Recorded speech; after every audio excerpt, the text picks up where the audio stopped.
کہ جہاں تک اسفا کا ریووکیشن ہے یا سویلین ایریاز سے سیکورٹی فورسز باہر نکالنے کی بات ہے، بیرکس میں آرمی کو بھیجنے کی بات ہے، یہ جموں کشمیر کے لوگوں کی بہت ہی امپورٹنٹ ڈیمانڈ رہی ہے اور کئی سالوں سے رہی ہے، اور P D P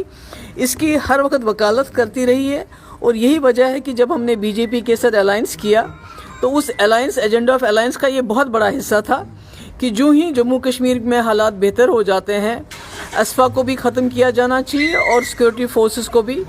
civilian areas سے باہر نکالنا چاہیے. تو آج جب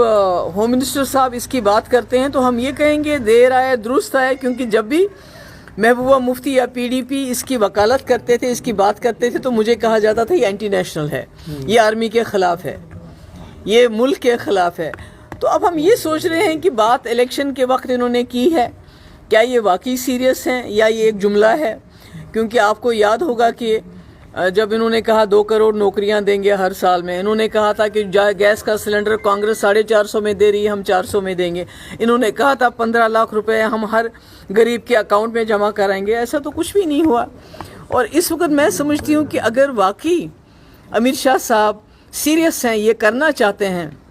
کیونکہ ہم نے کئی ایریاز نے، مفتی صاحب نے اپنے ایریا میں جیسے اننت ناگ کا ہائی گراؤنڈ ہے، ٹٹو گراؤنڈ ہے، ہم نے کوشش کی تھی کہ جہاں آرمی کی ضرورت نہیں ہے وہاں سے ان کو نکال کے بیرکس میں واپس بھیجا جائے. اگر وہ واقعی امیر شاہ صاحب سیریس ہیں تو آپ جانتے ہیں 2019 کے بعد ہمارے ہزاروں کی تعداد میں ہمارے لوگ نہ صرف جموں کشمیر کے جیلوں میں بلکہ جموں کشمیر کے باہر کی جیلوں میں بہت ہی عذاب میں ہیں. ان کے خلاف کوئی چارجز فائل نہیں کیے گئے ہیں، ان کا جو عدالتی کارروائی شروع نہیں ہو رہی ہے، بہت سارے لوگ اس میں بیمار ہیں، غریبوں کے بچے ہیں یہ.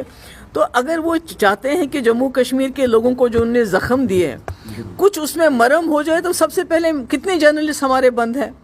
تو کم سے کم پہلے ان کو ریلیز کر دیں جن کے خلاف کوئی چارجز نہیں ہے، جن کی کارروائی نہیں ہوئی، جن کا کوئی الزام ان کے خلاف ثابت نہیں ہو. تو ہم سوچیں یہ سچ بول رہے ہیں، ادروائز تو یہ جملہ لگتا ہے.